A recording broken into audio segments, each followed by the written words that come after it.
La lluvia golpeaba el cristal de mi oficina en corrientes, un lamento monótono que se había vuelto la banda sonora de mi existencia.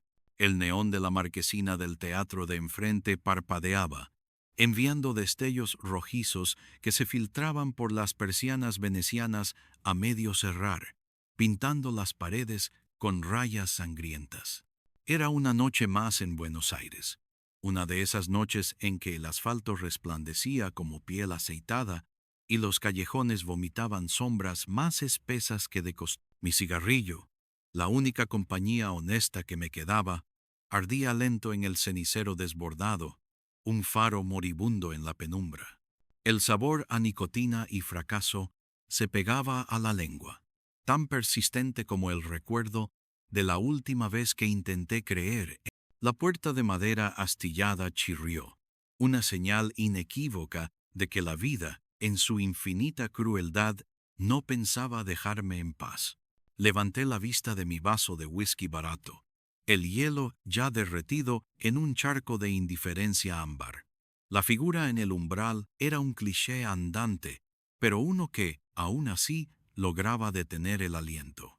Una mujer, alta, esbelta, con un abrigo de lana oscura que parecía absorber la luz, y un sombrero de ala ancha que ocultaba la mitad de su rostro. La lluvia le había dejado gotas de rocío en el cabello oscuro, que caía en cascadas brillantes sobre los hombros. Había algo en su postura, en la forma en que el silencio la precedía, que gritaba problemas.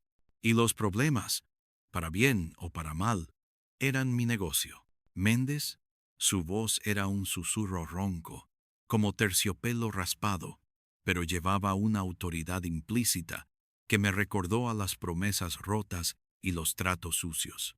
Asentí, señalando la silla de mimbre frente a mi escritorio, una antigüedad que había visto más confesiones que un cura y más crímenes que una sed. Ella se movió con la gracia de una pantera, despojándose del sombrero para revelar unos ojos verdes, que eran dos pozos de misterio, y una boca de labios rojos y bien definidos, peligrosamente invitadores.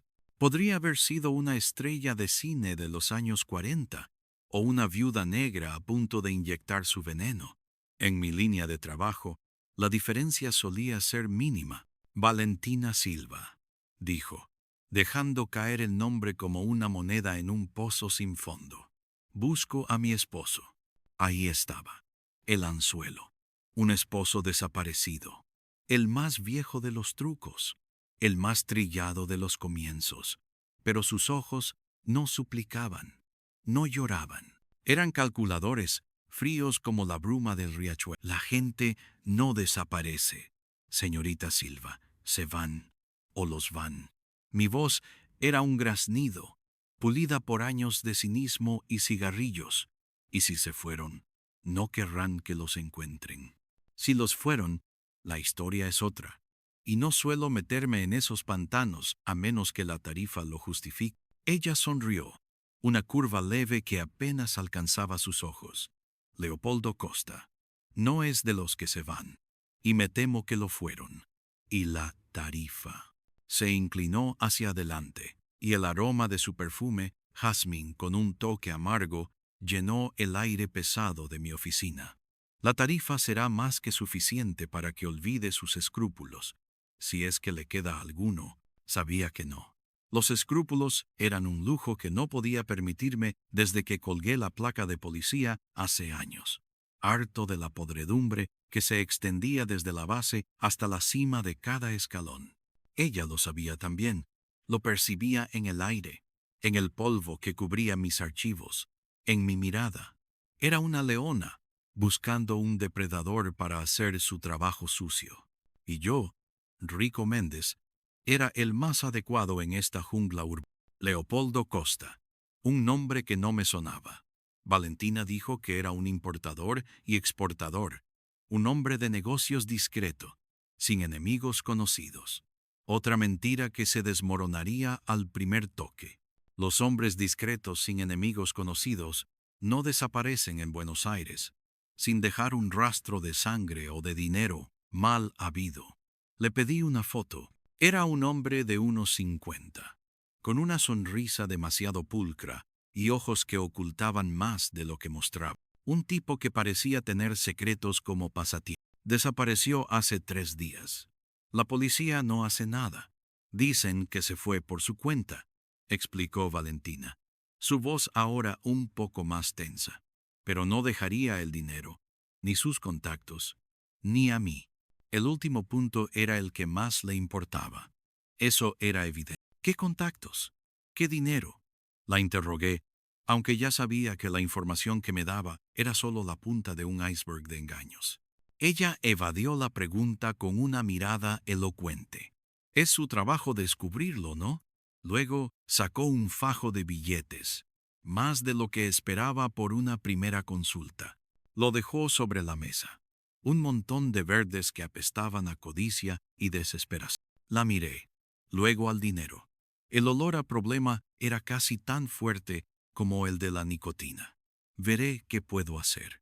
No prometo nada. Ella se puso de pie, su figura proyectando una sombra alargada en la oficina. Es todo lo que pido.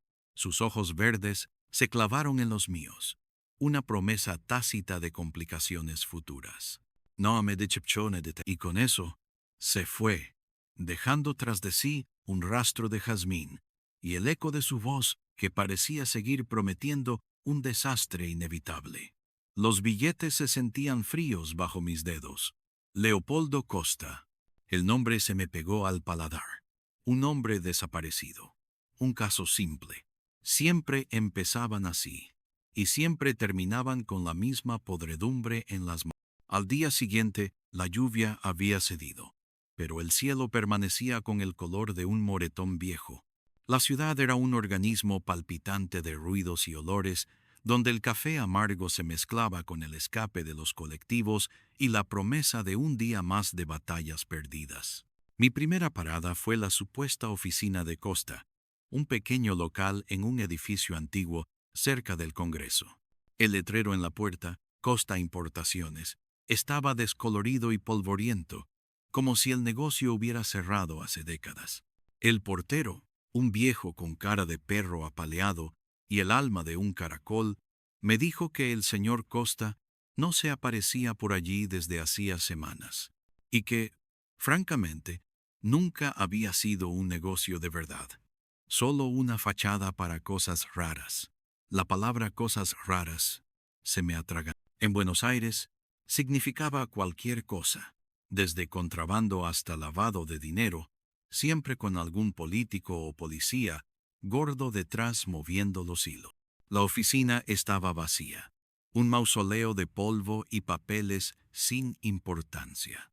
Ni una pista. La perfecta desaparición de un hombre que, según Valentina, era un empresario. Demasiado limpio, demasiado bien organizado. Volví a mi oficina, la cabeza zumbando con las pistas que no tenía y las mentiras que sí tenía. Valentina Silva. Esa mujer era un enigma. Un jardín de espinas con una flor venenosa en el centro. Necesitaba un soplón, alguien con los oídos pegados al asfalto y la boca lo suficientemente abierta para escupir la verdad, si el precio era justo. Mi mente voló a San Telmo, al rincón más oscuro de un bar clandestino, conocido como El Gato Negro. Allí, entre el humo de los cigarrillos, el olor a cerveza rancia y las notas melancólicas de un tango viejo que rasgaba el alma, solía encontrar a El Flaco, un hombre sin rostro, sin familia, que vivía de las migajas de información que recogía en los bajos fondos, un fantasma que se movía entre la corrupción de los puertos y las coimas de los despachos oficiales. El Gato Negro era un agujero en el tiempo, una cápsula de suciedad y jazz que se aferraba a la vida en el corazón histórico de la ciudad. Las luces eran tenues, apenas lo suficiente para distinguir las siluetas de los parroquianos borrachos y las sombras que danzaban en las paredes. El aire era denso, casi masticable, una mezcla de tabaco, sudor y alcohol barato. Me abrí paso entre las mesas, ignorando las miradas furtivas, los silencios que se extendían como plagas. En la barra, en su sitio habitual, con una copa de ginebra entre los dedos esqueléticos, estaba el flaco. Sus ojos, dos puntos brillantes en un rostro consumido por la vida, me reconocieron de inmediato. Rico, pensé que te habías vuelto decente, me dijo con su voz de cigarrillo. O que te habían matado, que viene a ser lo mismo. Todavía no, flaco. Y si me matan, serás el primero en saberlo, para que vengas a robarme los zapatos. Me senté a su lado. ¿Qué sabes de un tal Leopoldo Costa? El flaco frunció el ceja, un gesto que en él significaba que la pregunta no era tan simple. Sus ojos, siempre inquietos, buscaron algo en el humo. Costa, dices. Ese nombre. Lo he oído por ahí. No como importador, te lo aseguro. Más bien como un hombre que sabía dónde estaban enterrados los cuerpos. Mi estómago se contrajo. Continuó. Era un hombre del comisario Rojas, soltó el flaco. Y el nombre fue como una patada en el pecho. Rojas. El mismo Rojas que me había torpedeado la carrera. El mismo cerdo corrupto que dirigía la policía con puño de hierro y una cartera llena de sobornos. Mi viejo enemigo. El hielo en mi vaso se derritió más rápido de lo habitual. Esto ya no era un simple caso de un esposo desaparecido. Esto era personal. ¿Qué hacía Costa para Rojas? Pregunté, mi voz un poco más tensa de lo que me gustaba. Recaudaba, intimidaba. A veces desaparecía a la gente que molestaba a Rojas o a sus amigos de arriba.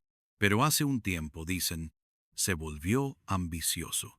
Empezó a guardar sus propios secretos, a hacer su propio juego. El flaco sorbió su ginebra. Dicen que tenía algo gordo, algo que podía hundir no solo a Rojas, sino a gente mucho más importante. Un tal senador Valdés, por ejemplo. Senador Valdés, el intocable, el patriarca de la corrupción política, el hombre cuya sonrisa televisiva ocultaba una red de crímenes que se extendía por toda la ciudad. Esto no era un pantano, era un océano, y yo estaba hasta el cuello. ¿Y qué pasa con Valentina Silva? Su esposa, le dije a el flaco, observando su reacción. El flaco soltó una carcajada seca que sonó a papel arrugado. Silva, dices. Esa mujer no es esposa de nadie, Rico. Es una profesional, una de las mejores. Se la vio con Costa. Sí, pero no por amor, por negocios. Dicen que es tan hábil para encontrar secretos como para venderlos. Ahí estaba, la traición, la dulce, amarga traición que sabía a jazmín y a mentiras. Valentina no quería encontrar a su esposo. Quería encontrar algo que Costa tenía, algo que valía una fortuna, o que valía una vida, o ambas. Salí de El gato negro, la cabeza dando vueltas, el estómago revuelto. La lluvia había vuelto, fina y persistente, lavando las calles pero nunca la suciedad que se escondía debajo. Mi cigarrillo sabía a ceniza. La ciudad, con sus luces de neón parpadeantes y sus sombras alargadas, parecía reírse de mí. Había caído de nuevo, en el mismo pozo de mierda del que creí haber escapado. Rojas, Valdés y una mujer que era más peligrosa que un tigre hambriento. Y yo, el pobre diablo que había mordido el anzuelo. Volví a mi oficina en Corrientes, el peso del mundo sobre mis hombros. Miré el teléfono, la tentación de llamar a Valentina y enfrentarla con lo que había descubierto era fuerte. Pero no. Primero, necesitaba más. Necesitaba saber qué era ese algo gordo que Costa tenía y dónde. Los días siguientes fueron una niebla de tabaco, café y pistas falsas. Recorrí los rincones más sórdidos de Buenos Aires, desde los burdeles de Constitución hasta los galpones abandonados de Barracas, siguiendo las migas de pan que Costa había dejado.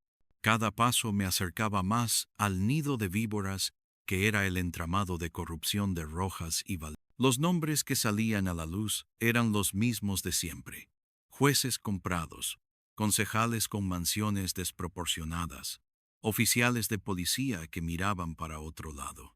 La trama era tan vieja como el tango, pero sus consecuencias seguían siendo devastadoras. Me encontré con Valentina en un café discreto en Recoleta, lejos del bullicio de Corrientes, en un intento de buscar una neutralidad que nunca existiría. El sol, por una vez, se atrevía a asomarse, pero su luz no lograba disipar la sombra que se cernía sobre nosotros. ¿Encontró algo? Su voz era suave, sus ojos un estudio de la calma tensa. Sí, dije, sin rodeos. Encontré que Leopoldo Costa no era el hombre de negocios que usted dijo. Era un matón de Rojas, un extorsionador. Y usted no es su esposa. Es su socia. O algo peor. La máscara de Valentina no se resquebrajó, pero sus labios se tensaron apenas 1 milímetro. Una afirmación audaz, detective. ¿Tiene pruebas? Las tengo. Y tengo más. Sé que Costa tenía algo que interesaba a Rojas y al senador Valdés, algo que ahora usted quiere. Me incliné sobre la mesa, mi voz un susurro que no invitaba a réplicas. Dígame la verdad, Valentina, o esta conversación termina y usted se busca otro idiota para jugar sus juegos. Ella me miró, y por un momento vi un destello de algo real en sus ojos. Miedo, sí, pero también una determinación fría como el acero. Polo era un hombre peligroso, un hombre que guardaba un seguro, un libro de contabilidad con todos los nombres, todas las cifras, todos los tratos de Rojas y Valdés, un pequeño libro negro que podría tumbar a medio gobierno. Hizo una pausa, y el peso de esas palabras flotó en el aire entre nosotros. Lo vi una vez. Él lo llamaba el Evangelio, y me lo mostró para recordarme que si algo le pasaba, el libro saldría a la luz, para que yo me asegurara de él. ¿Y por qué le dejó a usted esa responsabilidad? ¿Eran amantes, después de todo? Mi voz era áspera. Ella sonrió, una sonrisa triste que no llegaba a sus ojos. Polo no amaba a nadie, salvo al poder y al dinero. Y yo era útil. Compartíamos un pasado, una cicatriz común. Ambos éramos peones que él creyó controlar. El libro es mi seguro, detective, mi única salida de esta posilga. Y si no lo encuentro, soy la siguiente en la lista de limpieza. La pieza faltante encajaba con un clic ominoso. Valentina no era una simple femme fatale, al menos no en el sentido clásico. Era una superviviente, atrapada en la misma telaraña que yo. Su desesperación era tan palpable como la mía. ¿Dónde está ese libro?, pregunté. Mi voz más suave. Él tenía varios escondites, lugares antiguos, olvidados. Le gustaba el simbolismo. Un viejo cine abandonado en La Boca, un sótano en San Telmo, un galpón en el puerto.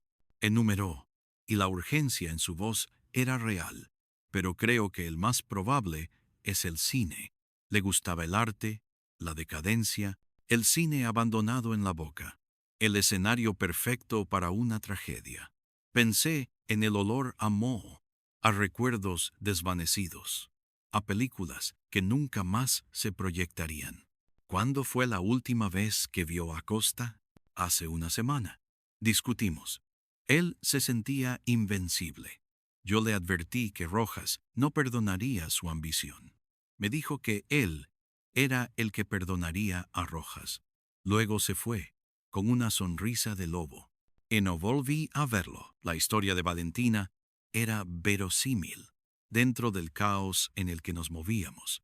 Pero no podía confiar del todo en nadie en este juego. No todavía. Necesito que me diga todo lo que sepa sobre Rojas y Valdés. Cada detalle, cada nombre, cada vicio. Ella asintió, y sus ojos se encontraron con los míos. Había un pacto tácito, una alianza precaria nacida de la necesidad y el peligro. Los siguientes días fueron una inmersión más profunda en el fango. Valentina me dio nombres, direcciones, números de teléfono. Empecé a conectar los puntos. El senador Valdés, un pilar de la moral pública, Era el cerebro detrás de una red de casinos ilegales y tráfico de influencia. Rojas era su brazo ejecutor, el encargado de silenciar a cualquiera que se interpusiera. Los tentáculos de Valdés llegaban a los tribunales, a la policía, a los medios de comunicación. Eran intocables. O eso creí. Mi teléfono sonó. Una melodía estridente que rompió el silencio de la noche en mi oficina. Era el flaco. Su voz, un murmullo ansioso. Rico, te están buscando. Los hombres de Rojas se enteraron de que estás olfateando sus negocios. Y no les gustó. Vas a ser carne de cañón si no te mueves. Colgué el teléfono, la adrenalina corriendo por mis venas. Era solo cuestión de tiempo. Había estado esperando esto. El peligro era un viejo compañero de baile. Salí de mi oficina bajo el manto protector de la noche. Las calles de Corrientes seguían despiertas, pero los callejones eran bocas abiertas esperando tragarme. Mi destino era la boca, el cine abandonado. Era una corazonada. El último escondite de un hombre que se creía más astuto que la muerte. Un taxi viejo me dejó en la esquina de Aristóbulo del Valle, la zona portuaria de La Boca. El aire era pesado, con el olor a salitre y a pintura barata de los conventillos. Las casas de chapa de colores estridentes parecían viejos barcos anclados en un mar de miseria y olvido. El cine estaba a unas pocas cuadras, un gigante decrépito con una fachada carcomida y un cartel desprendido que colgaba de un solo clavo.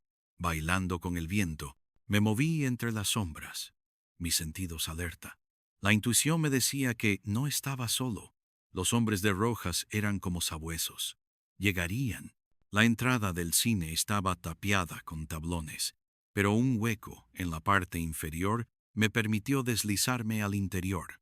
El silencio era denso, roto solo por el goteo del agua y el crujido de la madera vieja. El lugar era una ruina magnífica, un templo a los sueños desvanecidos. Los asientos estaban cubiertos de polvo y telarañas, la pantalla gigante rasgada, como un lienzo herido.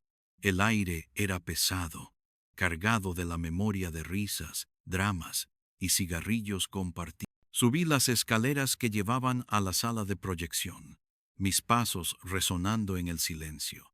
El proyector, una bestia de hierro oxidado, seguía en su sitio, un monumento a la tecnología olvidada.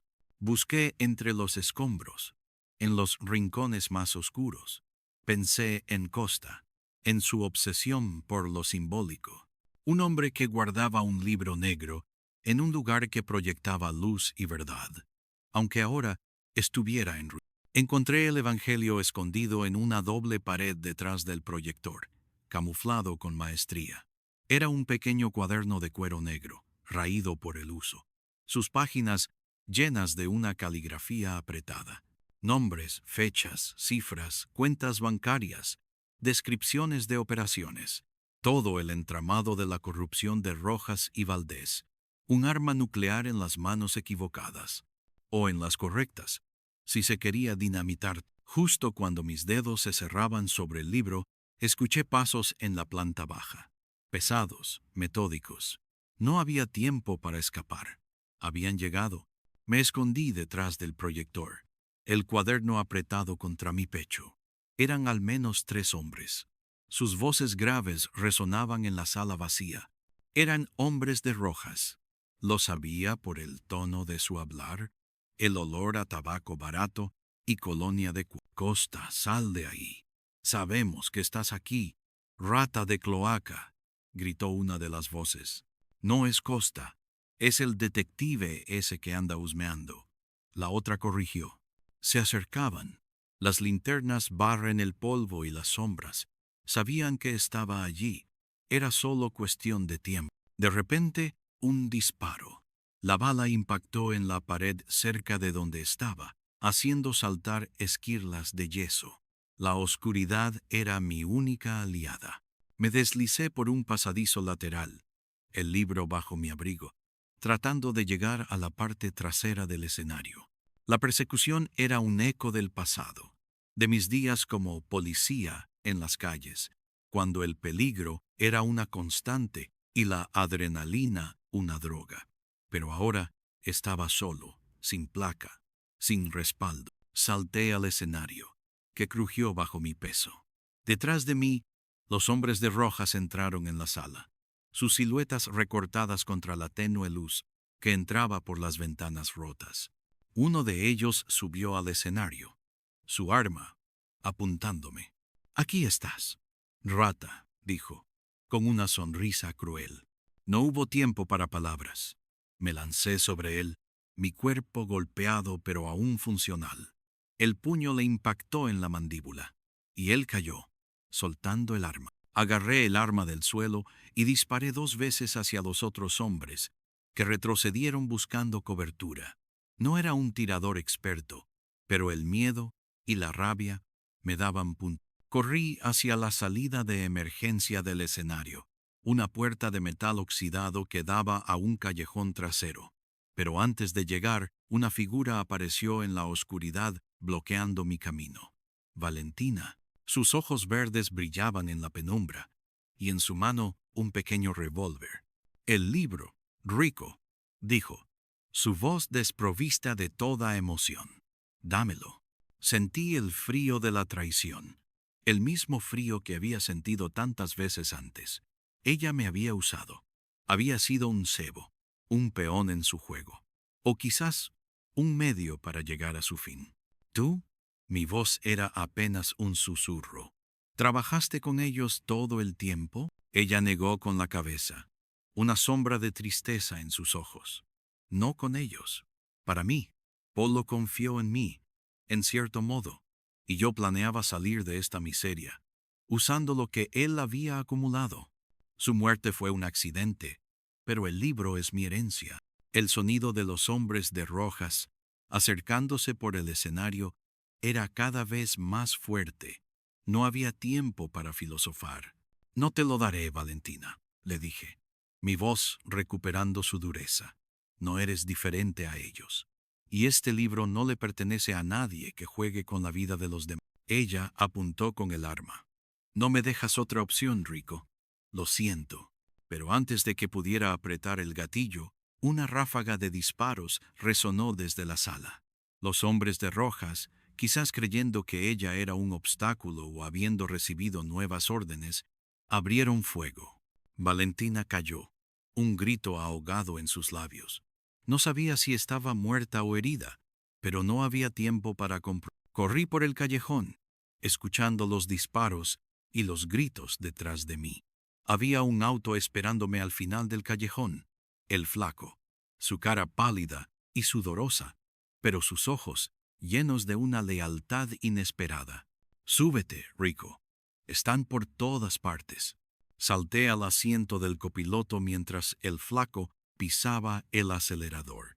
El viejo auto salió disparado por las calles de La Boca, dejando atrás el cine, la sangre, la traición. El flaco me llevó a un viejo taller mecánico en Mataderos, un lugar seguro entre la chatarra y el olor a aceite. Allí curé mis heridas mientras la adrenalina se iba disipando, dejando paso al dolor y a la amarga certeza de que había vuelto a ser un tonto. Valentina. Su traición era una herida más profunda que cualquier golpe físico. «¿Qué vas a hacer con ese libro, Rico?», el flaco me preguntó, su voz baja. Miré el cuaderno en mis manos. El Evangelio. El poder para destruir a hombres poderosos, pero también el poder para convertirme en uno de ellos. La tentación era real. La venganza contra Rojas, contra Valdés, estaba al alcance de mi mano. Podría venderlo, usarlo, destruirlos. «No lo sé, flaco», dije, mi voz cansada, «pero no voy a dejar que se pudra en un cajón. Y no voy a dejar que otros lo usen para sus propios fines». Pasé los siguientes días encerrado en el taller, estudiando el libro, conectando los últimos puntos. La red de Valdés era aún más extensa de lo que imaginaba. No solo casinos y tráfico, sino también licitaciones públicas, contratos de obras, fondos desviados, un imperio de corrupción construido sobre la miseria de la gente. Y Rojas, Era su perro guardián, el que mordía cuando Valdés lo indicaba, el que había desaparecido a Costa cuando éste intentó jugar a dos bandas. Valentina. Supe por el flaco que había sido encontrada en el cine, malherida, pero viva. Se la llevaron los hombres de Rojas. Su destino era incierto, pero sabía que no sería bonito. Un peón que había jugado demasiado cerca de la... Había que hacer algo con el Evangelio. No podía dárselo a la prensa, sin arriesgarme a que la información fuera enterrada por los tentáculos de Valdés.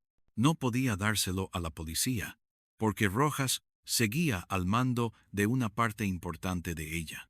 Necesitaba un golpe que fuera a la yugular, que no dejara dudas.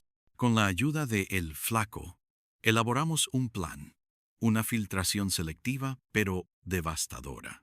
Enviaría copias digitalizadas del libro de forma anónima a varios periodistas de investigación que conocía, aquellos que no podían ser comprados, y, lo más importante, a la Fiscalía Federal.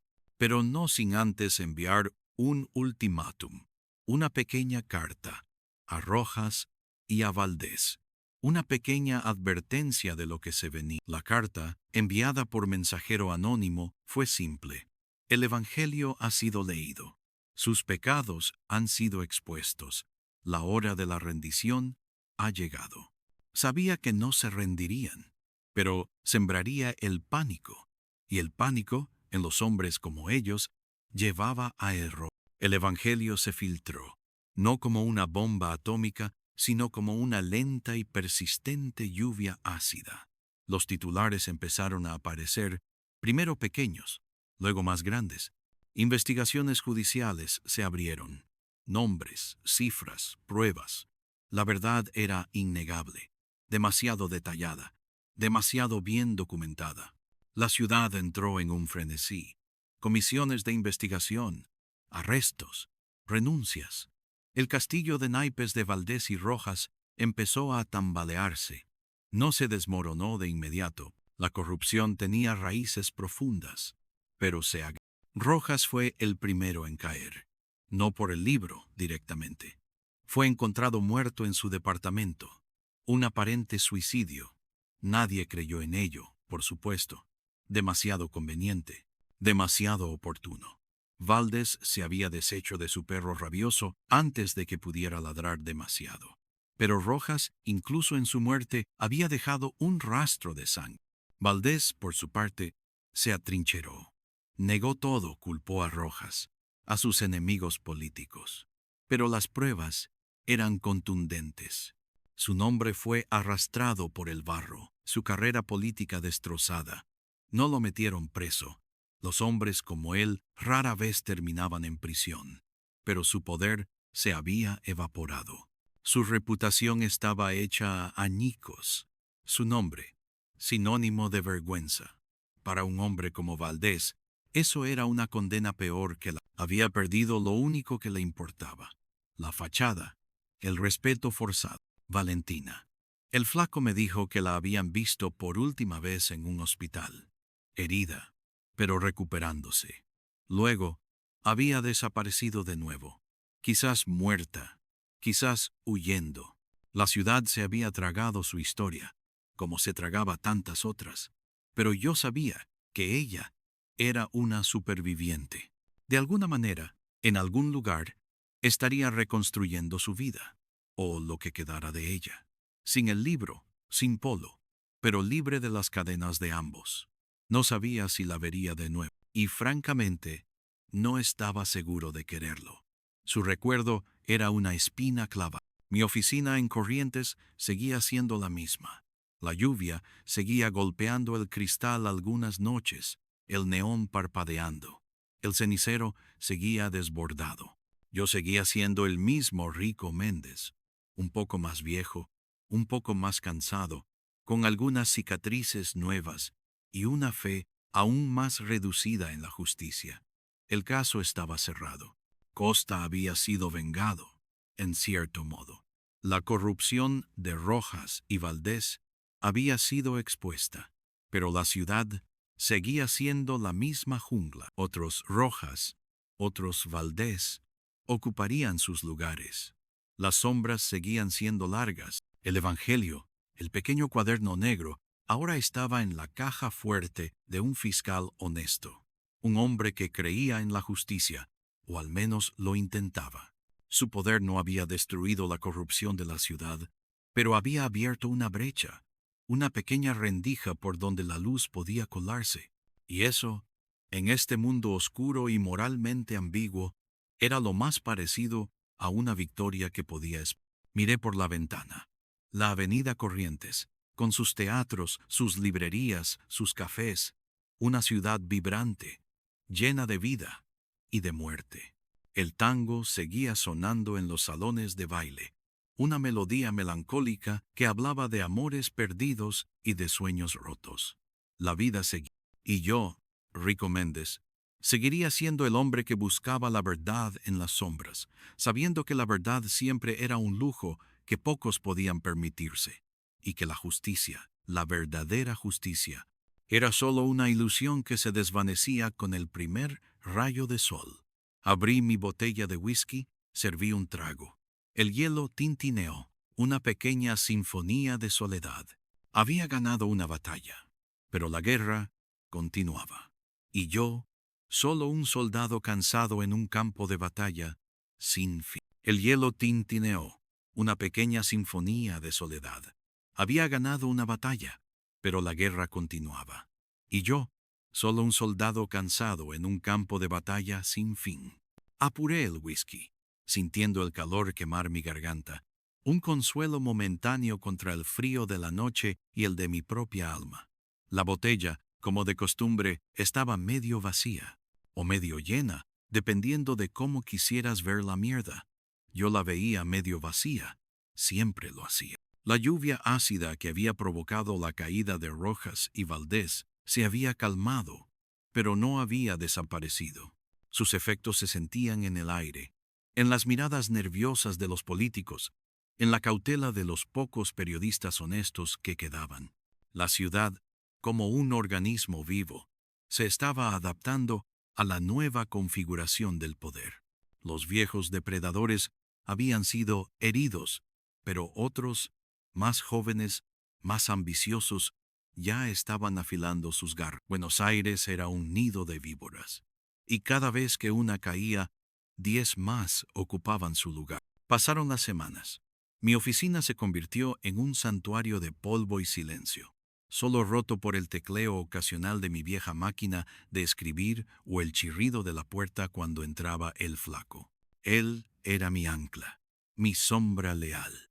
Seguíamos viéndonos, intercambiando notas sobre los rumores que corrían por la ciudad, las nuevas caras en los viejos salones del... El vacío es peligroso, Rico me dijo una tarde, mientras yo encendía otro cigarrillo, la ceniza cayendo sobre un expediente abierto que ni siquiera estaba leyendo, como un agujero negro que se traga todo lo que se le acerca.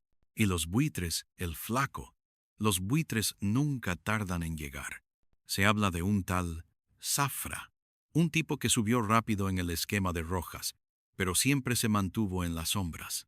Dicen que es más frío, más calculador que Rojas mismo, y sin la mancha de la sangre directa, un hombre limpio, de esos que dan más miedo. ¿Un nuevo perro?, pregunté, exhalando una bocanada de humo que se disolvió en el aire pesado de la oficina. Un lobo disfrazado de cordero, diría yo. La gente lo ve como un reformista. Habla de transparencia, de renovar la policía. Pero sus ojos, no hay nada en sus ojos. Vacío. Un camaleón. Buenos Aires está lleno de ello. La conversación se perdió en el murmullo de Corrientes, en el ir y venir de los colectivos y los taxis. Mi mente, sin embargo, no podía dejar de pensar en Zafra, un nuevo nombre, una nueva amenaza. La rueda seguía girando. Los días se volvieron monótonos. Seguía investigando casos pequeños, maridos infieles, robos menores, la basura habitual que mantenía a flote mi pequeña empresa. Pero mi mente, mi verdadero yo, seguía anclado en la sombra de Valdés y Rojas. La victoria se sentía hueca, incompleta. Valentina seguía siendo un fantasma. Cada vez que escuchaba una sirena o el chirrido de una puerta en la calle, mi corazón daba un brinco estúpido, esperando verla, buscando un final que nunca llegó. Una noche, mientras observaba la lluvia golpear mi ventana, el neón de la marquesina del teatro de enfrente parpadeando en rojo y azul, el teléfono sonó. No era el flaco. No era un cliente habitual. La voz al otro lado era profunda, pausada, casi susurrante. Señor Méndez, dijo la voz, con una dicción perfecta que denotaba educación, pero también una frialdad perturbadora. Mi nombre es Lázaro. Necesito sus servicios. Mi oficina está cerrada, señor Lázaro. Mañana por la mañana. No creo que pueda esperar hasta mañana, señor Méndez. La vida de una persona depende de ello. Había algo en su tono, una autoridad silenciosa, que me hizo dudar. No era una amenaza, pero tampoco una súplica. Era una declaración. ¿De qué se trata? Mi sobrina ha desaparecido. Se llama Lucía. Joven, 19 años. Estudiante de diseño gráfico. Vivía con nosotros en Palermo. Salió anoche con unos amigos a una de esas fiestas clandestinas que están de moda. No volvió. ¿Ha contactado a la policía? Por supuesto. Pero son lentos. Y no confío en ellos. No del todo. Por eso lo llamo a usted, señor Méndez. Sé de lo que es capaz. Mi tarifa es alta, señor Lázaro. El dinero no es un problema. Lo único que me importa es encontrar a Lucía. Viva, colgué. El nombre Lázaro me sonaba. No de la forma en que el nombre Rojas o Valdés te golpeaba en la nuca, sino más sutilmente. Un susurro en los corredores del poder. Un apellido asociado a viejas fortunas, a una influencia discreta pero inquebrantable. Decir que el dinero no era un problema era sin duda una subestimación. Me serví otro whisky. La vida de una persona. La frase se repetía en mi mente. La ciudad seguía siendo una jungla, y las gacelas, las lucías de este mundo, eran las primeras en. A la mañana siguiente, Lázaro estaba en mi oficina a las 7. Un hombre de unos 60 años, impecablemente vestido, con el cabello plateado peinado hacia atrás y unos ojos oscuros que parecían haber visto demasiado. Su semblante era sereno, pero la tensión se notaba en la forma en que sus nudillos apretaban su bastón de ébano. Señor Méndez dijo, extendiendo una mano firme, gracias por recibirme. Rico Méndez. Tome asiento. Le ofrecí café, que declinó con un movimiento de cabeza. Me entregó una foto de Lucía. Era una chica hermosa, con una sonrisa amplia y ojos llenos de vida. 19 años. Una vida que apenas comenzaba. La miré por un momento. Un sentimiento familiar, amargo, se apoderó de mí. La misma sensación que tuve con Costa, con Valentina. La sensación de que el mundo, esta maldita ciudad, siempre devoraba a los más inocentes. Cuénteme todo lo que sepa, dije, sintiendo el peso del caso en mis hombros. Lázaro procedió a relatar los hechos con una precisión metódica. Lucía había salido con 3 amigos, Marcos, Sofía y Pablo. La fiesta era en un galpón abandonado en La Boca, una zona conocida por su vibrante vida nocturna, pero también por sus peligros ocultos. Los amigos de Lucía habían regresado a casa, alegando que Lucía se había separado de ellos en algún momento de la noche, diciendo que iba a encontrarse con alguien. No sabían con quién. No le habían dado mucha importancia en el momento, pensando que se había ido con un chico o con otro grupo. Pero al día siguiente, cuando Lucía no apareció y no respondió a las llamadas, el pánico empezó. ¿Y estos amigos?, pregunté. ¿Los ha interrogado la policía? Sí. Han dado sus declaraciones. Parecen asustados, pero nada más. Nada que indique algo oscuro. ¿Ha habido algún pedido de rescate? No. Ni un solo contacto. Eso es lo que más me preocupa. Si fuera un secuestro común, ya habrían llamado. ¿Lucía tenía algún problema? ¿Drogas? ¿Deudas? ¿Un novio con problemas? Lázaro suspiró. Un sonido pesado. Era una chica buena, señor Méndez. Brillante. Algo rebelde, quizás. Como todos los jóvenes. Pero no era adicta. No era una delincuente. Tenía un par de romances. Sí, pero nada serio. Nadie que yo sepa que pudiera causarle problemas de este tipo. Me entregó una lista con los nombres y teléfonos de los amigos de Lucía y una dirección para el galpón de la fiesta. También me dio un cheque. Era una suma considerable. Una señal de que este hombre no estaba jugando. Encuéntrala, Rico. Por favor. Asentí. El cheque, por sí solo, no me movería. Pero la foto de Lucía, sus ojos llenos de vida, el desesperado ruego de Lázaro, sí, me recordaba demasiado a mi propio fracaso con Val. Lo primero que hice fue llamar a El Flaco. Necesitaba ojos y oídos en la calle, y nadie conocía los bajos fondos de la ciudad como él. Un nuevo caso, ¿eh? Rico dijo, su voz ronca por el cigarrillo. ¿Qué te trajo esta vez al matadero? Le conté sobre Lucía y Lázaro. Lázaro, ¿eh? Un tipo de peso. Viejo dinero.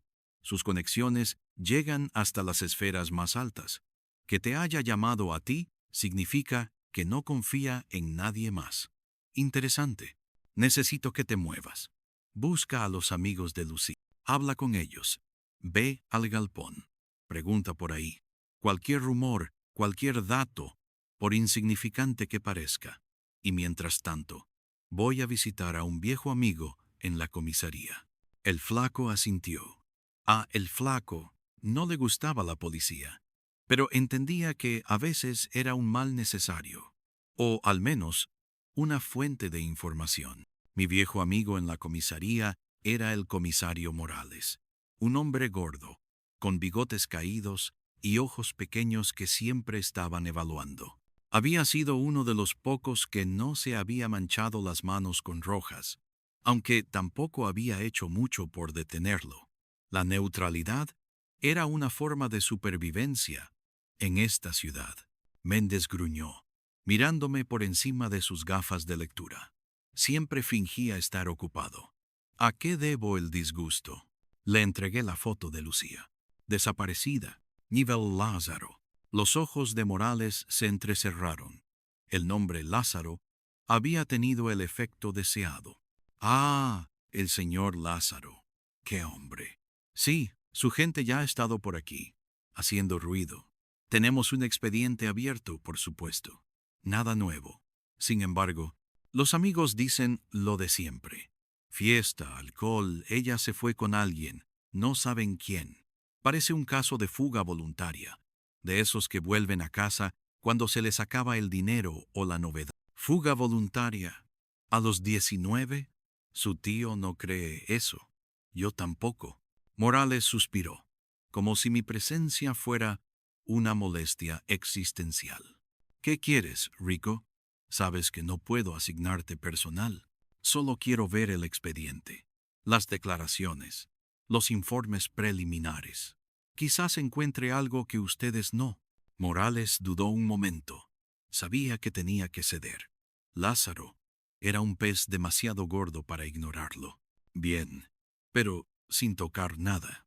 Y no me hagas quedar mal. Me senté en un rincón oscuro de la comisaría, bajo la mirada desinteresada de los policías, y me sumergí en el expediente. Declaraciones de los amigos, del tío Lázaro. Un par de informes de patrullas que habían revisado la zona del galpón. Todo era superficial, burocrático, sin alma. Lo que más me llamó la atención fue la descripción de la fiesta. Clasista, decían los amigos. Había gente de todo tipo, los pibes de la zona, pero también gente de Palermo, Belgrano. Una mezcla rara. Los galpones de la Boca eran imanes para estas fiestas clandestinas. La música electrónica, el alcohol barato, las drogas. Un escape para los jóvenes que buscaban emociones fuertes, un lugar donde las barreras sociales se difuminaban bajo el brillo estroboscópico. Mientras revisaba, noté un detalle en la declaración de Sofía, una de las amigas de Lucía. Mencionó que Lucía había estado hablando con un chico un poco mayor, con una cicatriz distintiva en la ceja izquierda. Sofía no recordaba su nombre, ni le había prestado mucha atención, pero la cicatriz era específica. La policía, en su pereza, no le había dado importancia. Otro contacto que Lucía podría haber hecho, pero para mí era una cuerda, y me aferraba a ella. Salí de la comisaría con esa imagen grabada en la mente. Un chico con una cicatriz. No era mucho, pero era más de lo que la policía había encontrado. Volví a mi oficina y llamé a El Flaco. Olvídate del galpón por ahora. Concéntrate en los amigos. Marcos, Sofía, Pablo. Y pregúntales por un tipo con una cicatriz en la ceja izquierda, un poco mayor que ellos, probablemente. ¿Una cicatriz? ¿Eso es todo? La incredulidad de El Flaco era palpable. Es un inicio, Flaco. A veces los inicios más pequeños son los que nos llevan a los lugares más grandes. Me senté y encendí otro cigarrillo. La foto de Lucía me miraba desde el escritorio. Sus ojos, llenos de vida, me parecían ahora un reproche. El reloj de pared marcaba las horas con un tic-tac monótono. La avenida Corrientes empezaba a cobrar vida con la tarde, las luces de los teatros encendiéndose, las cafeterías llenándose de gente. Afuera, la ciudad seguía su curso indiferente.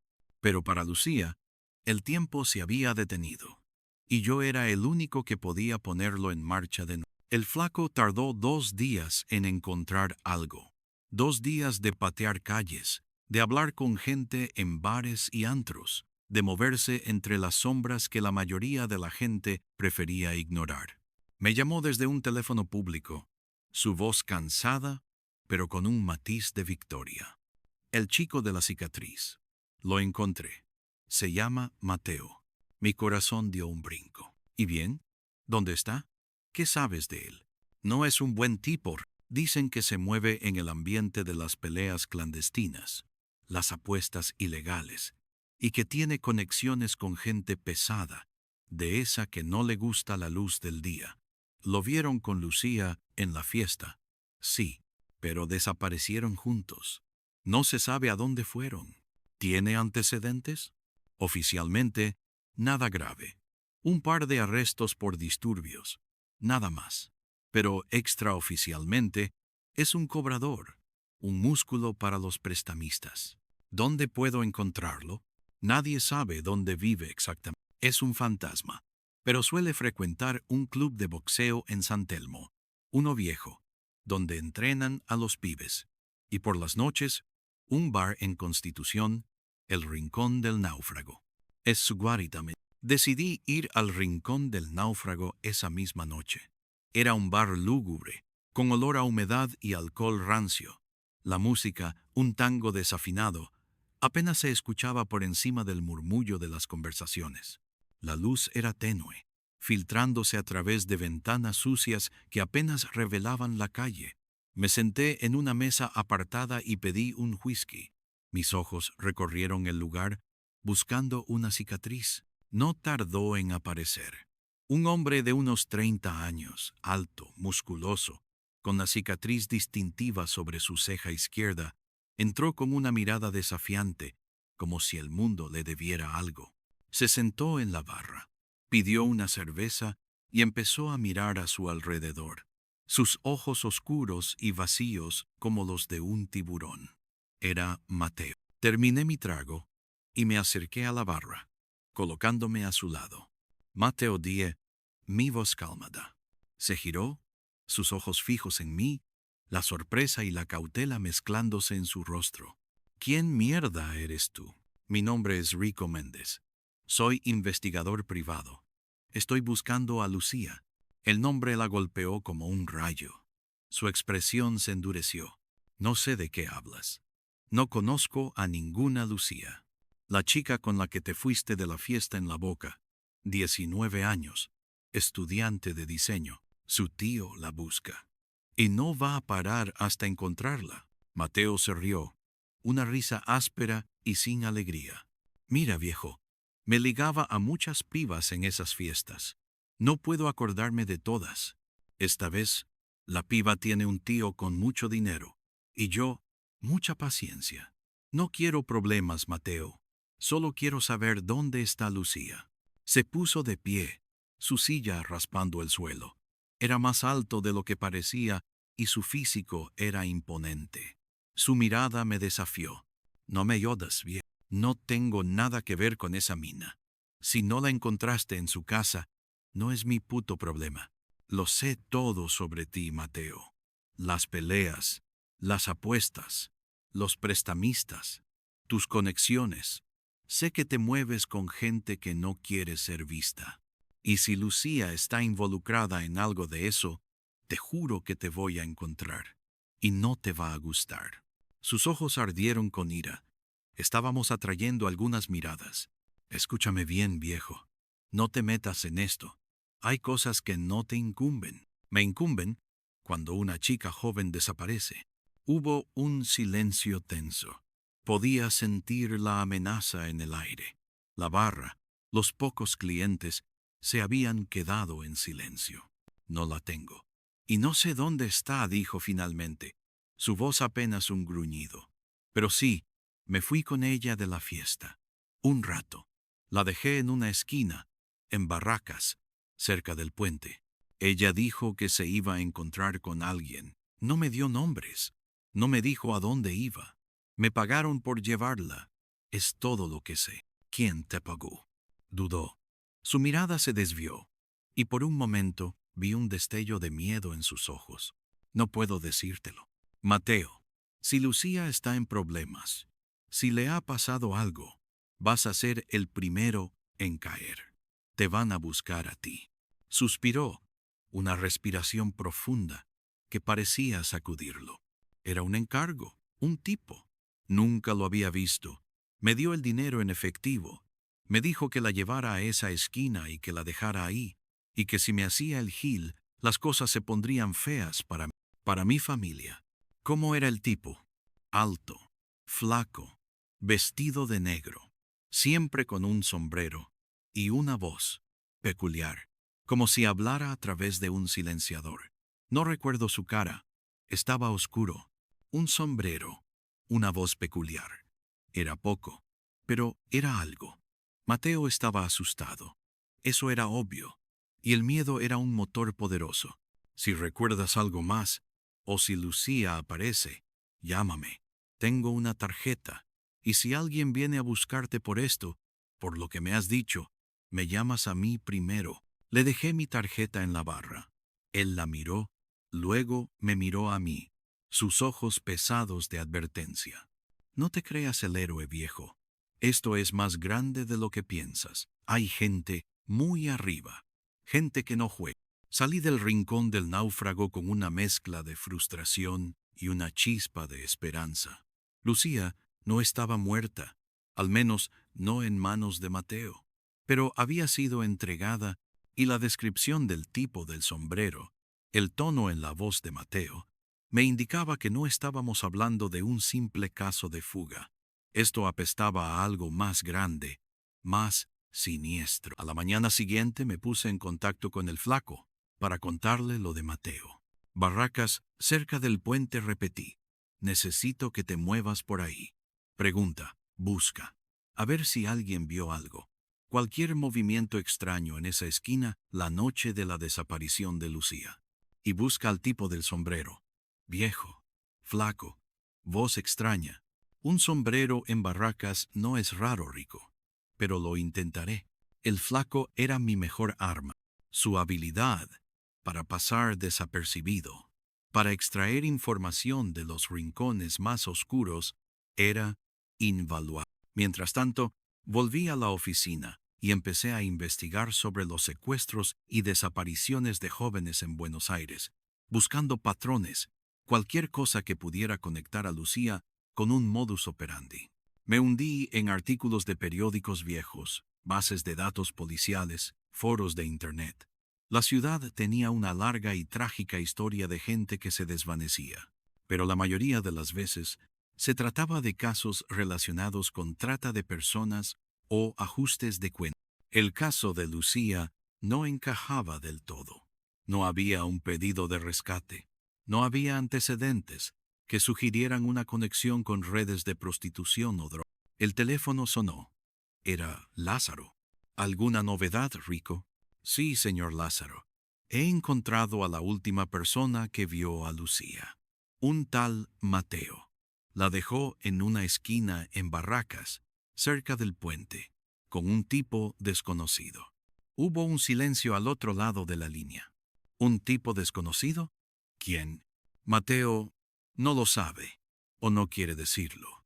Lo describió como un hombre flaco, vestido de negro, con un sombrero y una voz peculiar. Mateo fue pagado para llevarla allí. ¿Entonces no fue voluntario?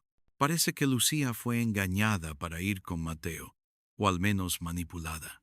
Él la dejó en esa esquina con el otro hombre. Sospecho que esto va más allá de un simple secuestro. La voz de Lázaro se endureció. Quiero a mi sobrina de vuelta, Rico, a cualquier costo. Y quiero saber quién está detrás de esto. Estoy en ello, pero la gente que maneja esto es peligrosa. No me asusta el peligro, Rico. Me asusta la impotencia. El flaco apareció en mi oficina esa tarde, su rostro más sombrío de lo habitual. Llevaba una gorra calada y sus ojos estaban cansados. Tengo algo, dijo, dejándose caer en la silla frente a mi escritorio. Pero no te va a gustar. Nunca me gustan tus noticias, flaco. Dime, la esquina, la noche que desapareció Lucía. Un taxista de la zona, uno viejo que trabaja toda la noche, me dijo que vio un coche raro, un sedán negro, de esos viejos pero impecables, de alta gama, algo poco común para esa zona a esas horas. Y vio a dos hombres, uno con sombrero, el otro, el que conducía, era joven. Pero lo que me contó después, el flaco hizo una pausa, encendiendo un cigarrillo, la llama iluminando su rostro arrugado. Me dijo que vio a la chica, a Lucía, subir al auto, pero no parecía forzada, parecía resignada o drogada. No lo pudo decir con seguridad, pero había algo en su forma de moverse que le hizo pensar que no estaba bien, y vio algo más. Un tatuaje. ¿Un tatuaje? Sí. En la mano del hombre joven, el que conducía, un tatuaje de un ojo. El ojo de la providencia, me dijo el taxista. Un símbolo raro. Mi mente dio un vuelco. El ojo de la providencia. No era un símbolo común, y me sonaba. No podía ubicarlo, pero había algo en él que me resultaba familiar, como un eco lejano. Y el tipo del sombrero, el taxista, no lo vio de cerca, solo que era flaco y alto, como dijiste. Se bajó del auto, esperó a la chica, la hizo subir y se metió con ella. El coche se fue rápido, sin luces, hacia el sur. Un ojo de la providencia, repetí en voz baja, la imagen del tatuaje grabándose en mi mente. Me puse a investigar el símbolo. No tardé en encontrarlo. El ojo que todo lo ve. Un símbolo esotérico, utilizado por diversas sociedades secretas y órdenes. Los iluminados, la masonería, pero también por grupos más oscuros, sectas. La frase "un ojo" me llevó a un recuerdo borroso de un informe antiguo, algo relacionado con el caso de El Evangelio, un detalle secundario que había pasado por alto. Busqué mis viejos expedientes. El polvo cubría las cajas de cartón apiladas en un rincón de la oficina. Finalmente, lo encontré. Un viejo informe policial sobre el tráfico de influencias. Un anexo al caso de Rojas. Mencionaba una pequeña secta, los Vigilantes del Alba, que operaba en la periferia de la ciudad, liderada por un tal maestro. Hablaban de reuniones clandestinas, de influencias políticas y empresariales. Y el símbolo de la secta era un ojo estilizado. el ojo de la providencia. Rojas los había usado para ciertos fines, para reclutar informantes o para presionar a ciertos individuos. Había descartado el dato en su momento, considerándolo un simple detalle pintoresco en la vasta red de corrupción de Rojas. Pero ahora, con Lucía desaparecida y el tatuaje del ojo en la mano del conductor, no parecía tan... El flaco dije, llamándolo de nuevo. Los vigilantes del alba. ¿Te suena? Hubo un silencio al otro lado de la línea. Sí, rumores. Una secta medio mística, medio mafiosa. Gente rara. Dicen que tienen ramificaciones en el gobierno, en los negocios, que le lavan el cerebro a jóvenes. Los usan para sus propios fines. Habían estado cerca de Rojas, sí, pero pensé que se habían desvanecido con él. Parece que no. Parecen que se han adaptado y tienen a Lucía. La conexión con Rojas, aunque indirecta, me revolvió el estómago. No era una batalla ganada, sino un tentáculo cortado que ya había regenerado dos nuevos.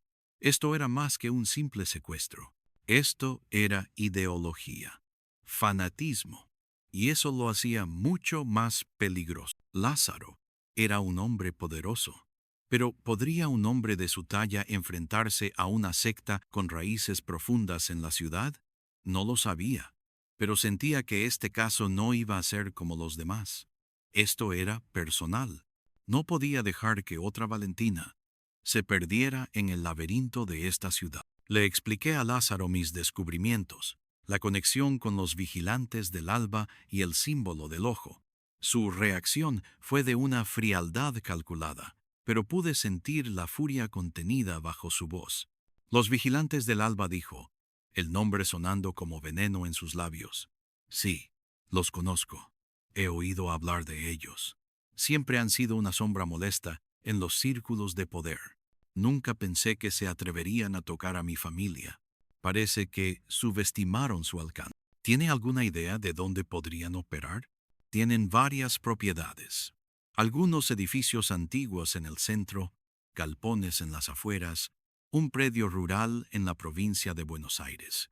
Son discretos, pero tienen recursos. Y un líder, el maestro. Nadie sabe su verdadera identidad, solo que es un hombre muy influyente y carismático. Necesito saber dónde está su centro de operaciones principal, el lugar donde podrían tener a Lucía. Mis contactos ya están moviéndose, pero necesito que usted actúe. Quiero que se infiltre, que los encuentre. La idea de infiltrarme en una secta esotérica no era precisamente mi idea de un martes por la tarde, pero la desesperación de Lázaro era palpable, y la imagen de Lucía, ese rostro joven y lleno de vida, me impulsaba. El flaco, por su parte, había logrado conseguir una dirección. Un viejo edificio en Montserrat, en pleno centro, que oficialmente era la sede de una fundación de estudios históricos, pero que, según sus informantes, era uno de los puntos de reunión de los vigilantes del alba. El lugar es una fortaleza, Rico advirtió el flaco, con guardias, cámaras y gente muy leal. No puedes entrar por la puerta principal y preguntar por el maestro. No es mi estilo. Necesito una manera de entrar sin que sepan quién soy. Tengo una idea, dijo el flaco, con una sonrisa torcida. Se rumorea que están reclutando nuevos miembros, jóvenes, idealistas, desilusionados con el sistema. Lucía podría haber sido uno de ellos, o haber sido captada bajo esa excusa. Podrías hacerte pasar por uno. La idea era descabellada. Yo, Rico Méndez, un cínico empedernido, haciéndome pasar por un joven idealista, la risa se me atragantó. No tengo cara de idealista, y menos de joven. Tu fachada actual es de un hombre cansado, sí, pero la desesperación es un buen disfraz. Un hombre que ha visto la podredumbre del mundo y que busca algo más, algo que le dé sentido. Tu cinismo podría pasar por una búsqueda de la verdad. Podríamos inventarte una historia, un pasado. Te afeitarías, quizás te pondrías ropa menos tuya. y te daría algunos contactos de gente que se acerca a estas sectas para que te infiltres en la propuesta de El Flaco era arriesgada, casi suicida, pero no veía otra forma de entrar. La policía no podía ayudar. Estaba demasiado comprometida o demasiado lenta. Necesitaba estar dentro, ver lo que estaba pasando con mis propios ojos. Me preparé, me afeité, corté mi cabello, dejé mi vieja gabardina por un saco más sobrio, oscuro. El Flaco me dio una historia. Un ex periodista frustrado por la corrupción, desilusionado por el sistema, buscando una nueva luz, una verdad que la sociedad le negaba. Un hombre en crisis existencial. La actuación no me costaría mucho esfuerzo. Después de todo, esa era, en parte, mi realidad. Mi primer contacto fue un café literario en San Telmo, un lugar donde, según el Flaco, se reunían almas inquietas. Me senté solo, con un libro de filosofía que nunca leí, observando. No tardó en acercarse una mujer joven, con ojos brillantes y una sonrisa cautivadora. Se llamaba Eva. Me habló de la búsqueda de la verdad, de la insatisfacción con el mundo materialista, de la necesidad de una conexión espiritual más profunda. La escuché, interrumpiendo con preguntas cuidadosamente formuladas, dejando entrever mi frustración y mi anhelo.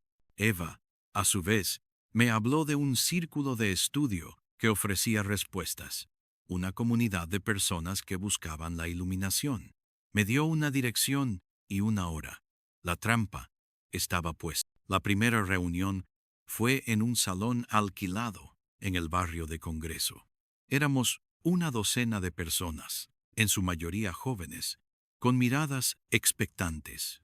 Nos hablaron de filosofía, de la historia de la humanidad, de los ciclos de la civilización, de la corrupción inherente a los sistemas de poder.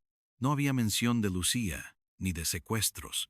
Todo era etéreo, intelectual, diseñado para atraer a mentes curiosas y desilusionadas. Un hombre de mediana edad, con una voz profunda y magnética, era el orador principal. No era el maestro, pero era un reclutador hábil. Hablaba de la necesidad de una nueva era, de la purificación del espíritu y de la conexión con el verdadero conocimiento. Asistí a varias de estas reuniones, siempre observando, siempre buscando una pista, una señal. Los reclutadores me veían como un prospecto prometedor. Mi historia de periodista desilusionado parecía resonar con ellos. Me invitaron a encuentros más exclusivos, en el edificio de Montserrat, la sede de la fundación. Era un lugar imponente, con puertas de madera pesada y vitrales oscuros. Al entrar, la atmósfera cambió. El lujo era evidente, pero también una austeridad que rozaba lo monacal. Había bibliotecas llenas de libros antiguos, pasillos silenciosos, salas de meditación. La gente allí era diferente, más vieja, más seria, con una intensidad en los ojos que me dio escalofríos. No eran los jóvenes idealistas de las primeras reuniones, eran los verdaderos creyentes. Me presentaron a algunos miembros de alto rango. Sus conversaciones eran crípticas, llenas de alusiones a la gran obra, a los planos superiores, a la purificación. Intenté mantener mi fachada, haciendo preguntas que mostraran mi interés, pero también mi escepticismo medido. En una de esas reuniones me encontré con un hombre llamado Ramiro, un hombre joven, de unos veintitantos, con un tatuaje distintivo en la mano, el ojo de la providencia. Era el conductor del sedán negro. Mi corazón se aceleró. Ramiro, dije, extendiendo la mano. Rico, nuevo, en el círculo. Me miró con una mezcla de curiosidad y desconfianza. Sus ojos eran fríos. Bienvenido, Rico. La verdad es un camino largo y tortuoso. Eso parece. Y a veces uno necesita un guía. Estuvimos hablando un rato. Ramiro era evasivo, pero su entusiasmo por la secta era evidente. Hablaba de la visión del maestro, de cómo ellos iban a cambiar el mundo. Intenté sonsacarle información sobre las actividades del grupo, sobre su verdadero propósito, pero él se mantuvo firme en los dogmas generales. ¿Y tú qué buscas aquí, Rico?, me preguntó de repente, sus ojos fijos en los míos. Busco respuestas, Ramiro, y quizás una forma de actuar, de cambiar algo en este mundo roto. Este mundo solo puede ser cambiado desde adentro, Rico, con la guía adecuada. El maestro nos mostrará el camino. Él tiene la verdad. Me di cuenta de que no iba a sacar nada de él directamente sobre Lucía, pero sabía que él era la conexión. Tenía que seguirlo, encontrar una manera de averiguar a dónde llevaba a la gente. El edificio de Montserrat tenía varias entradas, la principal donde me habían recibido, y una trasera, discreta, por un callejón oscuro. Sospeché que por ahí entraba y salía la gente que no quería ser vista. Decidí esperar una oportunidad. Mi mentor en la secta, un hombre mayor llamado Ernesto, me había tomado bajo su ala. Me invitó a una sesión privada para profundizar en los misterios. La cita era de noche, en el mismo edificio de Montserrat. Era mi oportunidad. Cuando Ernesto me guió por los pasillos oscuros, presté atención a cada detalle: las cámaras de seguridad, los guardias discretos, las puertas cerradas con llave. Había una puerta en particular, en el sótano, con un símbolo del ojo grabado en ella, que me llamó la atención. Emanaba un aura de misterio y secretismo. La sesión privada resultó ser una larga disertación sobre la iluminación y el despertar. Mientras Ernesto hablaba, mi mente estaba en el sótano, en esa puerta. Me di cuenta de que Ernesto se ausentaba por breves momentos para ir al baño. Ahí estaba mi oportunidad. En uno de esos momentos me excusé y, en lugar de ir al baño, me dirigí al sótano. La puerta del sótano no tenía cámaras de seguridad visibles. Estaba hecha de madera pesada, con un cerrojo antiguo. No había manera de abrirla sin hacer ruido. Pero había otra puerta, más pequeña, de metal, en una pared adyacente, que parecía de servicio. Estaba cerrada, pero no con llave. La abrí con cautela. Conducía a un pasillo estrecho, oscuro, que apestaba a humedad y a algo más, algo metálico, como sangre viva. Avancé por el pasillo, mis sentidos alerta. La luz era escasa, apenas unos focos distantes que parpadeaban. Llegué a una zona más abierta. Lo que vi me heló la sangre. Era un laboratorio, no de ciencia, sino de manipulación. Había mesas con instrumentos extraños, productos químicos, pantallas de ordenador con patrones complejos. Y en el centro, una silla, con correas y un equipo de electrochoque. Había algo más: documentos, expedientes, fotografías de jóvenes y, entre ellas, la foto de Lucía. Ella estaba allí, o había estado allí. El lugar era una máquina de lavado de cerebro, un centro de reprogramación para las mentes jóvenes que la secta reclutaba. Sus métodos eran brutales, deshumanizantes. El ojo de la providencia, en este contexto, no era un símbolo de iluminación, sino de control total. Mientras examinaba los documentos, escuché pasos que se acercaban. Alguien venía. No había tiempo para investigar más. Tenía que salir. Volví sobre mis pasos, con el corazón latiéndome a 1000 por hora.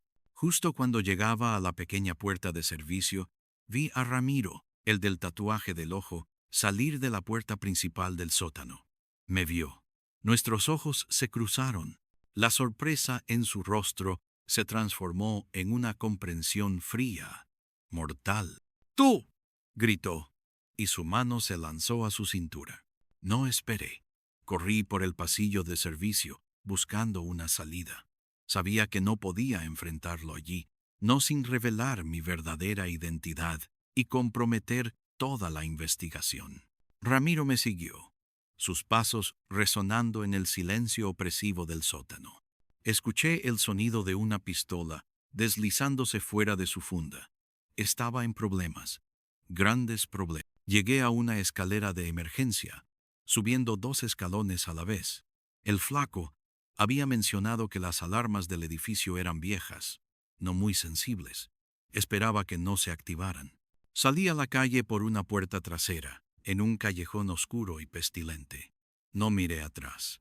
Corrí, mis pulmones ardiendo, hasta que estuve lo suficientemente lejos para estar seguro. De vuelta en mi oficina, con el aliento aún entrecortado, llamé a el flaco. Le conté lo que había encontrado: el laboratorio, los expedientes, Lucía y el encuentro con Ramiro. Están lavando el cerebro a estos jóvenes, flaco, dije. Mi voz ronca de rabia. Los están rompiendo para luego reconstruirlos a su imagen y semejanza. Lucía es una víctima más. Lo sabía, dijo el flaco, su voz grave. Siempre hubo rumores de que los vigilantes del Alba no solo reclutaban, sino que también entrenaban a sus miembros más prometedores. Los convertían en sus peones. Necesito saber dónde llevan a Lucía después de este tratamiento. No creo que la dejen en ese sótano. Podría ser el predio rural que Lázaro mencionó. Es un lugar aislado, perfecto, para mantener a alguien incomunicado. Vamos a tener que ir allí. Pero antes, necesito un plan. Y necesito la ayuda de Lázaro. Lázaro, al escuchar mi informe, se puso lívido. La furia en sus ojos era un fuego helado. «Esos bastardos», rugió, golpeando mi escritorio con su puño. El sonido retumbó en la oficina. «No se saldrán con la suya. Necesitamos un enfoque quirúrgico, señor Lázaro. La policía no puede entrar sin un escándalo, y para entonces podrían haber movido a Lucía. Necesitamos un equipo pequeño. Tengo hombres, ex-militares, leals, profesional». La idea de usar a los hombres de Lázaro no me gusta. Prefería la discreción y el sigilo, pero esta vez el tiempo era crucial. Y si Lucía estaba en ese predio rural, necesitaría algo más que mi ingenio y la astucia de él. Reuní a el flaco y a los 3 hombres de Lázaro en una guarida secreta, un viejo almacén en desuso que el flaco conocía. Eran hombres duros, con cicatrices y miradas curtidas por el combate. Les expliqué la situación, la secta, el predio rural, la necesidad de rescatar a Lucía. No es una incursión militar, les advertí. Es un rescate. Quiero a la chica viva y sana. Y si encontramos al maestro, lo quiero con vida. Uno de los hombres, un gigante silencioso llamado Gato, asintió. Entendido, Méndez. Objetivo principal: la chica. El flaco había conseguido planos del predio rural de los vigilantes del Alba. Eran antiguos, pero útiles. Un complejo de edificios, con un granero, una casa principal y varias dependencias. El lugar estaba aislado, rodeado de campos, perfecto para sus actividades clandestinas. «El maestro debe estar allí», dijo el flaco, señalando un punto en el mapa. «Es su santuario. Y Lucía, si la tienen, estará bien guardada». La noche del asalto, la luna estaba oculta por las nubes, una oscuridad perfecta para nuestra misión. Viajamos en una camioneta sin distintivos, adentrándonos en el silencio del campo. El aire era frío, con olor a tierra húmeda. La tensión era palpable. Cuando llegamos a las cercanías del predio, el flaco se adelantó con los hombres de Lázaro. Su misión era asegurar el perímetro, neutralizar cualquier guardia que encontraran, y abrirme paso hacia el interior. Yo los seguiría, buscando a Lucía y al maestro. Esperé en la oscuridad, el frío calándome los huesos. Escuché el siseo de las radios, el crujido de las ramas bajo los pies, y luego el silencio. Una señal de que habían asegurado la zona. Me moví. Entré por una brecha en la cerca, sintiendo la adrenalina bombear por mis venas. El predio parecía desierto, pero sabía que era una trampa. Los vigilantes del Alba no eran tontos. Los hombres de Lázaro, sin embargo, eran buenos, profesionales. Me dirigí a la casa principal. La puerta estaba sin llave. Entré. El interior era sombrío, lleno de sombras que bailaban con la tenue luz de la luna. Había muebles cubiertos con sábanas, como si el lugar hubiera estado abandonado, pero no lo estaba. El aire tenía un olor a incienso, a velas, a algo místico y opresivo. Subí las escaleras, mis pasos resonando en el silencio. Abrí una puerta. Era una biblioteca inmensa, con estanterías que llegaban hasta el techo, llenas de libros antiguos, pergaminos, artefactos extraños, y en el centro, sentado en un sillón de cuero, un hombre. No era el maestro, era Ramiro. Estaba herido, con la camisa desgarrada y una mancha de sangre en el hombro. Me miró, sus ojos llenos de rabia. Sabía que vendrías. Méndez siseó. ¿Dónde está Lucía? ¿Y el maestro? Se rió, una risa seca. Nunca la encontrarás. Él la ha puesto a salvo. Y a ti te espera un destino peor que la muerte. En ese momento, las luces se encendieron. No las luces principales, sino unas luces rojas que iluminaban la habitación con un brillo infernal. Escuché un sonido, un temporizador. Demasiado tarde, Méndez dijo Ramiro, con una sonrisa triunfal. La purificación ha comenzado. Mi corazón dio un vuelco. Trampas. Este lugar era una trampa. Corrí hacia la ventana, rompiendo el cristal. Salté, sin dudarlo, aterrizando en la hierba húmeda. La explosión me golpeó la espalda, una onda de choque que me arrojó al suelo. El edificio estalló en llamas, un infierno rugiente que consumió la biblioteca, los libros, a Ramiro. El sonido de la explosión era ensordecedor. Me puse de pie, sintiendo el dolor en cada músculo. El flaco y los hombres de Lázaro se acercaron corriendo, sus rostros tensos por la explosión. Rico, ¿estás bien? Sí. Pero Ramiro, el edificio, era una trampa. ¿Y Lucía? El flaco negó con la cabeza, su rostro sombrío. No la encontramos, Rico. Registramos todos los edificios. Ni rastro. El maestro debe haberla movido antes de que llegáramos, o antes de la explosión. El fuego se extendía rápidamente, iluminando el cielo nocturno. El predio rural de los vigilantes del alba se estaba convirtiendo en cenizas. Llamé a Lázaro. Le conté lo que había pasado, la explosión, la ausencia de Lucía. Su voz, al otro lado de la línea, era fría, desprovista de emoción. Entonces, Lucía sigue desaparecida. ¿Y el maestro ha escapado? Parece que sí. Pero destruimos su centro de operaciones, sus documentos, su laboratorio de reprogramación. Les dimos un golpe. No es suficiente, Rico. No es suficiente si mi sobrina no está. El viaje de regreso fue silencioso. El sabor de la derrota era amargo en mi boca. Habíamos destruido el nido, pero el maestro y Lucía se habían desvanecido en las sombras. Otra vez, la victoria era incompleta. Otro fantasma. Los días siguientes fueron un torbellino de actividad. Lázaro usó sus conexiones para silenciar el incidente, para que la explosión del predio no levantara sospechas en la prensa. La historia oficial fue un incendio accidental, pero el daño ya estaba hecho. Los vigilantes del alba habían perdido un centro de operaciones clave, y yo había escapado por los pelos. Mi oficina en Corrientes me recibió con su habitual desorden, un reflejo de mi propia mente.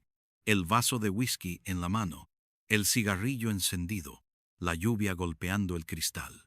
La sensación de fracaso me carcomía.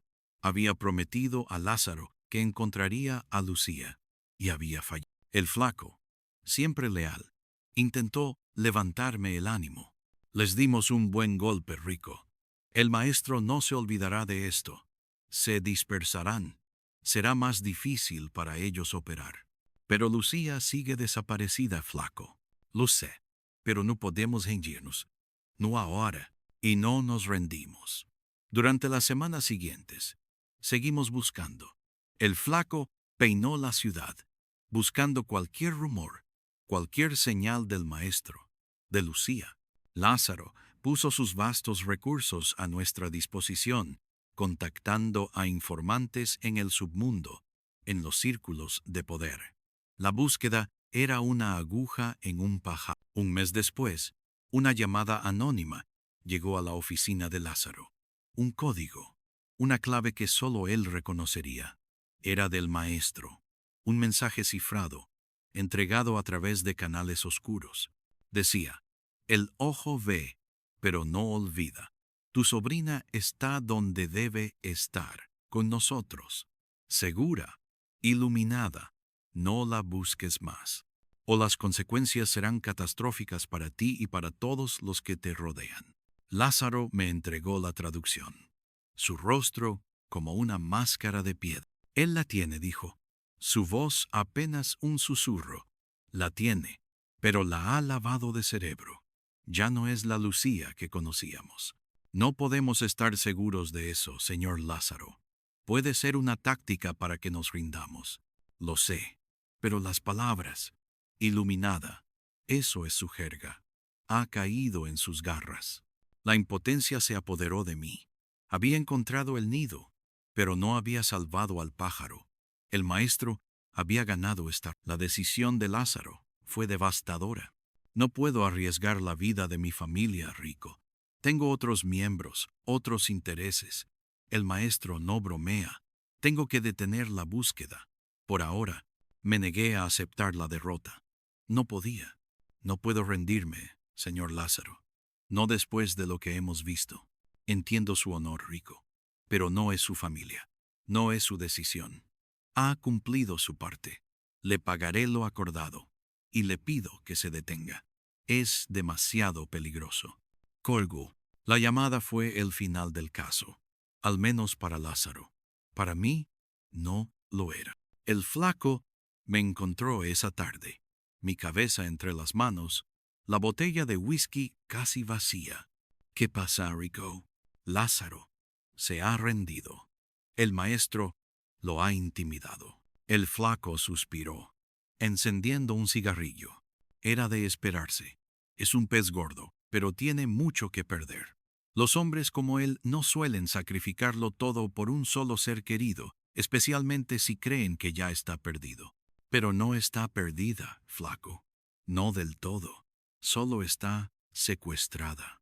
Mentalmente. Lo sé. Pero sin Lázaro, sin sus recursos, ¿qué haremos? Seguir buscando a nuestra manera. Y así lo hicimos.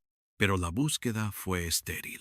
Los vigilantes del alba se habían desvanecido en las sombras, como siempre hacían. El maestro, un fantasma. Lucía, una ausencia dolorosa. Volvimos a los pequeños casos, a la rutina monótona de mi oficina. Pero la historia de Lucía, al igual que la de Valentina, se había incrustado en mi alma, una espina más en mi corazón. Los meses pasaron.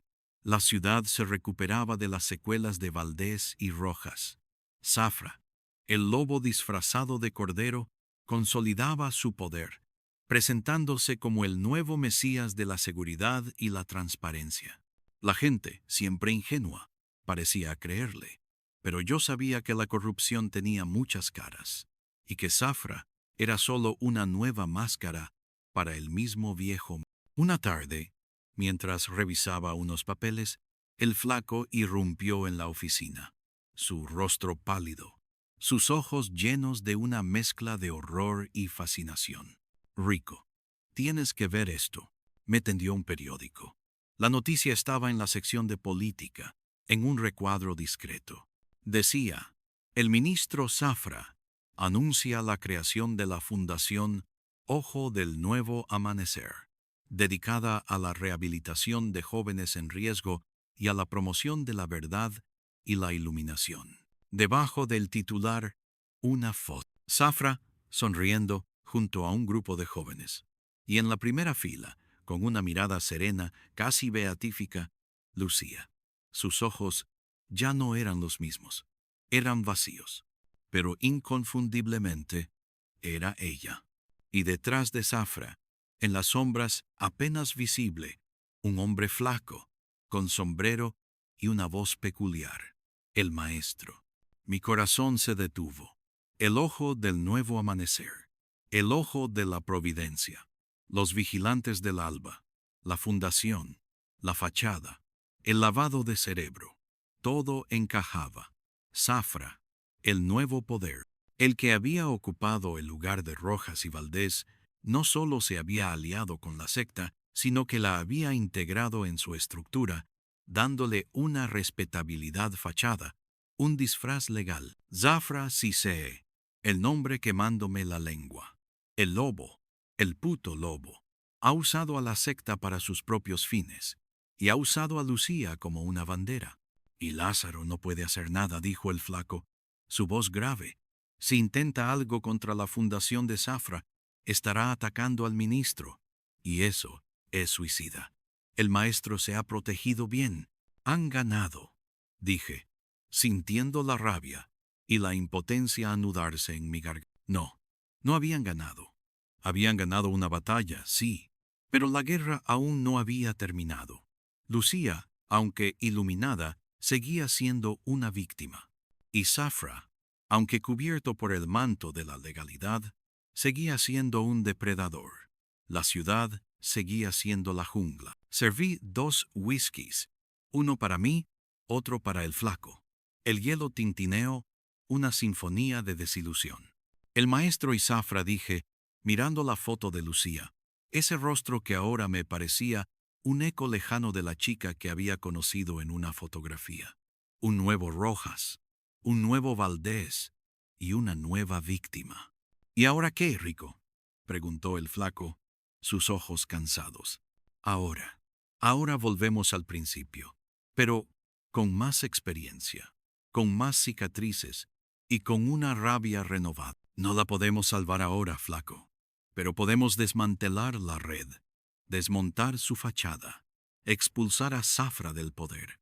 Y quizás, solo quizás, un día, Lucía pueda encontrar el camino de regreso. Miré por la ventana. La avenida Corrientes, con sus luces parpadeantes, sus tangos melancólicos. La vida seguía. Y yo, Rico Méndez, seguiría siendo el hombre que buscaba la verdad en las sombras, sabiendo que la verdad siempre era un lujo que pocos podían permitirse, y que la justicia, la verdadera justicia, era solo una ilusión que se desvanecía con el primer rayo de sol. La botella de whisky estaba casi vacía, pero el cenicero, como de costumbre, estaba desbordado. La guerra continuaba. Y yo, solo un soldado cansado en un campo de batalla sin fin, estaba listo para la siguiente batalla. El flaco asintió, entendiendo sin palabras. Este era nuestro destino, el de los que se atreven a mirar demasiado de cerca el abismo, los que no pueden simplemente ignorar la oscuridad, aunque los consuma lentamente. La historia de Lucía era ahora una nueva cicatriz en el alma de Buenos Aires. Una prueba más de que la red de corrupción no tenía fin, que se regeneraba como una hidra con cada cabeza cortada. Pero también era la razón para seguir adelante. El fuego en mis entrañas, aunque a veces parecía extinguirse bajo el peso de la desesperanza, siempre encontraba una pequeña chispa para encenderse de nuevo. Este era el precio de ser Rico Méndez. Y por ahora, era un precio que estaba dispuesto a pagar. La noche se hizo más profunda. El neón de los teatros se reflejaba en los charcos de la calle. Un último tango sonó en la distancia, su melodía agridulce. Me levanté, apagué la luz de la oficina, dejando solo el brillo de la ciudad a través del cristal.